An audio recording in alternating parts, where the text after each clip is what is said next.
সুপ্রিয় দর্শক, আসসালামু আলাইকুম। এই মুহূর্তে দেশ ও প্রবাস যে যেখান থেকে আমার ভিডিওটি এই মুহূর্তে দেখছেন তাদের সবাইকে চ্যানেল 7-এর পক্ষ থেকে ভোটের মাঠ প্রোগ্রাম থেকে জানাচ্ছি আন্তরিক অভিনন্দন। আজকে আমরা এই ভোটের সংগ্রামের মাঠে একজন অতিথি হিসাবে আমন্ত্রণ জানিয়েছি আমাদের এই স্টুডিওতে। তিনি হচ্ছেন আমাদের জনপ্রিয় একজন বিএনপি কর্মী সমর্থক। তিনার নাম হচ্ছে হাবিবুর রহমান খনি। আমি এই মুহূর্তে আমার হাবিবুর রহমান খনি ভাইকে, তিনি একজন বিএনপির কর্মী সমর্থক, সেই হিসাবে আমি তার কাছে বিএনপির কিছু তথ্য আমি তার কাছে জানতে চাই। তো প্রথমে তার কাছে জানতে চাই যে তারেক রহমানের বিএনপিকে আপনি কেন তাকে সমর্থন করেন এবং তাকে পছন্দ করেন? আপনার কোশ্চেনের জন্য আপনাকে ধন্যবাদ। সংক্ষেপে যদি আমি বলি যে বিএনপিকে কেন আমি সমর্থন করি, কেন আমি ধানের শীষে ভোট দেব, তো আমি কিছু বলি। সেটা হলো, দেখেন, এই দেশটা স্বাধীন হওয়ার পর বঙ্গবন্ধু যখন 15 আগস্টে যখন সপরিবারে মারা গেলেন, এরপরে এই হালটা কিন্তু জিয়াউর রহমান ধরেছিলেন। তো আমার দেখা মতে মানে এটা পৃথিবীতে বিরল যে কোনো আর্মি বা কোনো আর্মি পার্সন ক্ষমতা বা একটা দল গঠন করে এই যে গণতন্ত্রের দিকে ধাবিত করলো পুরো বাংলাদেশকে, এটা আমার কাছে বিরল মনে হয়েছে। আর একটা কথা হচ্ছে যে বিএনপিকে সাধারণ মানুষ বা আমরা কেন ভোট দেব? বিএনপিকে ভোট দেব এই জন্যই যে এই দেশের জন্য প্রাণ দিছে মেজর জিয়া, এই দেশের জন্য জেল খেটেছে, এই দেশের সাধারণ মানুষের জন্য কথা বলতে গিয়ে তাদের পাশে দাঁড়ানোর জন্য বা তাদের সেবা করার জন্য বেগম খালেদা জিয়াকে জেল পর্যন্ত খাটতে হয়েছে। এবং তিনি ছিলেন বাংলাদেশের এক কথায় আপসীর নেত্রী। এবং দেখেন যে মাত্র 32 বছর বয়সে একটা মেয়ে কিন্তু বিধবা হয়ে যায়। তো এই মানুষটা 32 বছর বয়সে স্বামী হারা হলো, দলের হাল ধরলো, দেশের হাল ধরলো, তার একটা ছেলেকে মাজা ভেঙে দিয়ে কিন্তু এক্সাইল করা হলো বা নির্বাসিত করা হলো। তারপরে তার কলিজার রক্ত ছিঁড়া বুকের ধন ছোট ছেলেটাকে নির্মমভাবে সরকার, বিগত ফ্যাসিস্ট সরকার বা তত্ত্বাবধায়ক সরকারের আন্ডারে যারা ওনাকে অত্যাচারিত করেছিল, যার কারণে কিছুদিন পর উনিও মারা যায়। বেগম জিয়া যে সময় রেস্টের প্রয়োজন, একটু রিল্যাক্সে থাকবে, তার যে বয়স, একটু ভালো মন্দ খেতে চায়, কোম্পানি চায় মানুষের, সেগুলোর পরিবর্তে তাকে বরণ করা হলো জেল, জরিমানা, সে ট্রিটমেন্ট নিতে পারেনি, ভালো বেড পায় নাই, ভালো জায়গা পায় নাই, জেলখানাতে তাকে রাখা হলো এবং অবশেষে অসুস্থ হয়ে উনি মৃত্যুর কোলে ঢলে পড়লেন। এখন দেখেন, তার একটা ছেলে, উনি যে বাংলাদেশে আসলেন, উনি এখন বাংলাদেশের মোটামুটি একটা হাল ধরেছেন। মানুষ তার প্রতি বিশ্বাস রাখে, আস্থা রাখে। বিধায় আমি আমাদের দেশনায়ক তারেক রহমানকে আমি সাপোর্ট করি, আমি আস্থা রাখি ওনার উপরে যে উনি আমাদের এই বাংলাদেশকে সঠিক পথে এবং বিশ্বের দরবারে পাহাড়ের মতন বুক চিতিয়ে গর্বিতভাবে আমরা যাতে বলতে পারি যে আমরা বাংলাদেশি। এবং এটা শুধু সম্ভব তারেক জিয়া প্রধানমন্ত্রী হলেই এই পথে আমরা যেতে পারবো। আচ্ছা, আমার বড় ভাইয়ের কাছে আমার আর একটা প্রশ্ন হচ্ছে যে অনেকে বলে বিএনপিরা নাকি চাঁদাবাজি এবং দুর্নীতির সাথে জড়িত, সেই ক্ষেত্রে আপনার মতামত কি? তো আমরা আসলে এই তারেক জিয়ার উপরে আস্থা রাখতে চাই, বিশ্বাস রাখতে চাই। জনগণ আস্থা রাখে, বিশ্বাস রাখে। আমার মনে হয় না তারেক জিয়ার নেতৃত্বে নতুন বাংলাদেশে কেউ চাঁদাবাজি করতে পারবে, কেউ দখল বাণিজ্য করতে পারবে, কেউ মাদক ব্যবসা করতে পারবে। কারণ বিগত পতিত সরকারের কাছ থেকে উনি শিখে গেছে যে কিভাবে একটা রাষ্ট্র পরিচালনা করতে হবে। যখন দেখেন উনি যেভাবে পালিয়ে গেছেন বা দেশ থেকে চলে গেছে তার সমস্ত জনগণকে রেখে, এই সেম ভুল কিন্তু উনি করবে না নেক্সট টাইমে। অতএব আমরা তার ওপরে আস্থা রাখতে চাই। তো ভাই অনেক সুন্দর প্রশ্ন উত্তর আমাদেরকে দিয়েছেন। তো আশা করি আপনারা দেখতে থাকুন ভিডিওটি। আমরা ভাইয়ের কাছে আরও অনেক ধরনের প্রশ্ন করব, আরও অনেক সুন্দর সুন্দর তিনি উত্তর আমাদেরকে আশা করি দিবেন। তো আমার কাছে 3 নম্বর প্রশ্ন হচ্ছে যে জামাত একটা বৃহত্তর দল হিসাবে আগমন করেছে এইবার। তো ইতিপূর্বে আমরা জামাতকে একসাথে দেখেছিলাম বিএনপির সঙ্গে। তো এখন বড় ভাইয়ের কাছে আমার প্রশ্ন হচ্ছে তিনি জামাতকে কিভাবে দেখছেন, মানে জামাতের প্রভাব কেমন এবং জামাতের কর্মী সমর্থনরা কেমন তার কাছে মনে হচ্ছে, এগুলো বড় ভাইয়ের কাছে আমার জানার ইচ্ছা। চলুন দর্শক আমরা জেনে আসি। আসলে দেখেন, আমরা ইতিমধ্যে লক্ষ্য করেছি বিভিন্ন ডিস্ট্রিক্ট, বিভিন্ন পর্যায়, সেন্ট্রাল ঢাকা বা ঢাকা বিভাগে কিছু কিছু আসনে আমরা লক্ষ্য করছি যে একজন ক্যান্ডিডেট আরেকজন ক্যান্ডিডেটকে কাদা ছোড়াছড়ি করছে। তো যেভাবে কাদা ছোড়াছড়ি করছে এটাতে কোনো ভালো ফল বয়ে নিয়ে আসবে না।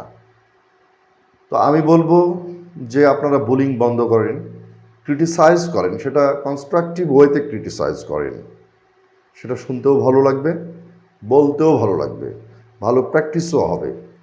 তো বর্তমান যে জামাতের অবস্থান আগের চেয়ে বেশ ভালো, তাদের অ্যাপ্রোচটা অনেক ভালো।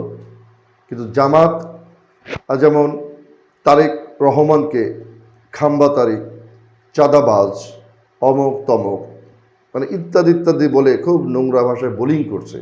তো এইভাবে বোলিং যখন করবেন তখন অবশ্যই মাথায় রাখবেন যে ইট মারলে কিন্তু পাথর খেতে হয়। তো আপনারা ৭১ যে আপনাদের বিতর্কিত ভূমিকা ছিল সেটা উঠে আসছে। আপনারা ২ লক্ষ মা বোনের সম্ভ্রম হানিতে ইনভলভ ছিলেন, সেটা উঠে আসছে। আপনারা ৩০ লক্ষ মানুষকে যেভাবে নির্মমভাবে পাকিস্তান হানাদার বাহিনীরা হত্যা করেছে, তাদেরকে হেল্প করেছেন, সেগুলো উঠে আসছে। তো দেখেন, মানুষ ভুল করতেই পারে, কিন্তু তাই বলে কি মানুষকে ভালো হওয়ার সুযোগ দেওয়া উচিত না? কিভাবে দল চালাবে সেটা আপনারা নির্ধারণ করলে কি হবে? প্রথম কথা হচ্ছে, আমার জামাত মূলত কোনো ইসলামী দল না, জামায়াতে ইসলাম। তো ইসলাম শব্দটাকে জামাতের মধ্যে ব্যবহার করেছে তারা আমার আপনার সাধারণ মানুষের ইসলামটিকে জামাতের ইসলাম বলে, আল্লাহ প্রদত্ত ইসলাম বলে বা আল্লাহ প্রদত্ত দল বলে চালিয়ে দিচ্ছে। এটা এক ধরনের প্রতারণা। তো এইটা একটা যেমন আছে। আর জামাতকে আমি ভোট দিব না এই কারণেই ভোট দিব না যে জামাত হচ্ছে জুলাইকে কুক্ষিগত করে ফেলেছে, জুলাইকে নিজের মনে করে, জুলাইকে এই ৭১কে জুলাই দিয়ে ঢাকতে চায়, আড়াল করতে চায়। কারণ ৭১ তাদের একটা বিতর্কিত ভূমিকা ছিল। দ্যাটস ওয়াই আমি জামাতকে সমর্থন করব না। পৃথিবীর মালিক আল্লাহ, দুজকের মালিক আল্লাহ, জান্নাতের মালিকও আল্লাহ। অতএব এই যে দুজক বেহেস্ত, এই জিনিসটাকে দাবি করছে যে ভোট দিলেই আপনারা চলে যাবেন জান্নাতে, এই যে দাড়িপাল্লায় ভোট দিলে জান্নাতে চলে যাবেন, কবরের আযাব মাফ হয়ে যাবে, সেগুলো আপনাদের জামাতের স্টেক হোল্ডাররা বা ক্যান্ডিডেটরা ডাইরেক্টলি বা ইনডাইরেক্টলি সেগুলো বলে বেড়াচ্ছে। তো দ্যাটস ওয়াই আমি জামাতের পক্ষ নিতে পারছি না। তো আপনার কাছে আমার শেষ প্রশ্ন হচ্ছে যে এইবার নির্বাচনে একটি ভোট এসেছে হ্যাঁ এবং নায়ের পক্ষে। তো আপনি হ্যাঁ এবং নায়ের পক্ষে আসলে কোনটিকে সমর্থন করছেন, এবং হ্যাঁ ভোট দিলে কি জনগণের আমাদের কি হবে এবং না ভোট দিলে আমাদের কি উপকার হতে পারে? এই বিষয়ে আমি আপনার কাছে জানতে চাই। আচ্ছা আচ্ছা, আমি প্রথমেই বলে দিয়েছি যে আমার নেতা দেশনায়ক তারেক রহমান উনি বলে দিয়েছেন দেশবাসীকে উদ্দেশ্য করে যে উনি হ্যাঁ ভোটের পক্ষে, এজন্য আমি হ্যাঁ ভোট দিব। আরও কিছু কথা আছে যে হ্যাঁ ভোটটা আসলে কেন দিব, আমি যদি সংক্ষেপে বলি তাহলে হ্যাঁ ভোটটা এই কারণে দিব যে দলের জন্য আমি ধানের শীষকে দিব, কিন্তু আমাদের বাচ্চাদের জন্য, নেক্সট প্রজন্মের জন্য হ্যাঁ ভোট দিব। হ্যাঁ ভোট আরও দেব যে স্বাধীন বিচার ব্যবস্থা থাকবে, সুন্দর আইন কাঠামো থাকবে, শক্ত আইন কাঠামো থাকবে, এবং আমরা হ্যাঁ ভোট দেব আরও আমাদের এই বাংলাদেশ সুন্দরভাবে পৃথিবীর বুকে মাথা উঁচু করে বলতে পারে যাতে, এবং অন্যান্য দেশ যাতে বলতে পারে সুন্দর একটা বাংলাদেশ বিনির্মাণের জন্য আমাদের সকলের উচিত হ্যাঁ ভোট দেওয়া। হ্যাঁ ভোটের কোনো বিকল্প নাই। তো আমাদের এই বৈঠকে অনেক কথাই আলোচনা হয়েছে, তো আমরা ভিডিওটি শেষ পর্যায়ে মানে আমাদের এই সংলাপ, তো চলুন শেষ পর্যায়ে আপনার দর্শকদের কি মেসেজ আছে সেটা আপনি একটু। আসলে মেসেজ কিন্তু আমি প্রথমে দিয়ে ফেলেছি। আমি একটা দলের, নির্দিষ্ট দলের সমর্থক হিসেবে আমার মেসেজটা হবে কুষ্টিয়া ৭৫ দৌলতপুর ১ আসনের ধানের শীষের প্রার্থী রেজা আহমেদ বাচ্চু মোল্লাকে সকলেই ভোট দিবেন। কারণ ওনার বাবা একজন প্রতিমন্ত্রী ছিলেন, ওনার বাবা ভদ্র মানুষ ছিলেন, খুব অনেক ভদ্র মানুষ ছিলেন, ঐতিহ্যগত বা ঐতিহ্যবাহী একটা ফ্যামিলি তারা। তো উনি মানুষ হিসাবে খারাপ না, উনি মানুষ হিসাবে ভালোই। আল্লাহর রহমতে এইবার যদি উনি নির্বাচিত হতে পারেন, তো আমি যতটুকু জানতে পেরেছি বা আমি যতটুকু বুঝছি সেই হিসাবে বলতে পারি যে উনি বাংলাদেশকে নতুনভাবে বিনির্মাণের উদ্দেশ্যে, নতুনভাবে আমাদের রাষ্ট্র কাঠামো ব্যবস্থা গঠনে উনি অগ্রণী ভূমিকা পালন করবেন। এবং আল্লাহর রহমতে ওনার যে অবস্থান বর্তমানে অনেক অনেক অনেক বেশি, ধানের শীষ বিজয় হবে ইনশাল্লাহ। আমি দোয়া করি, আপনারা সকলে দোয়া করবেন ওনার জন্য, উনি যাতে বিপুল ভোটে জয়ী হয়ে আমাদের প্রতিনিধি হয়ে সংসদ ভবনে আমাদের কণ্ঠস্বর যাতে বাজতে থাকে। একই সাথে আমরা তারেক জিয়াকেও প্রধানমন্ত্রী হিসাবে ১৩ তারিখ থেকে দেখতে চাই। এই দোয়া করে আমি আমার বক্তব্য শেষ করছি। এতক্ষণ আপনারা আমার বড় ভাই ছিলেন, তিনি অতি সুন্দর বক্তব্য দিয়েছেন আমাদের মাঝে। তো ভিডিওটি আর আমরা লম্বা করব না, তো আমরা এখানেই শেষ করতে যাচ্ছি। তো আবারও আপনাদেরকে চ্যানেল 7-এর পক্ষ থেকে, এই ভোটের মাঠ সংলাপের পক্ষ থেকে আন্তরিক অভিনন্দন এবং স্বাগতম জানাচ্ছি, এবং খোদা হাফেজ, বাংলাদেশ দীর্ঘজীবী হোক এই কামনায় শেষ করছি। আবারও দেখা হবে নতুন কোনো ভিডিও নিয়ে আপনাদের মাঝে। সেই পর্যন্ত ভালো থাকুন, সুস্থ থাকুন, আল্লাহ হাফেজ।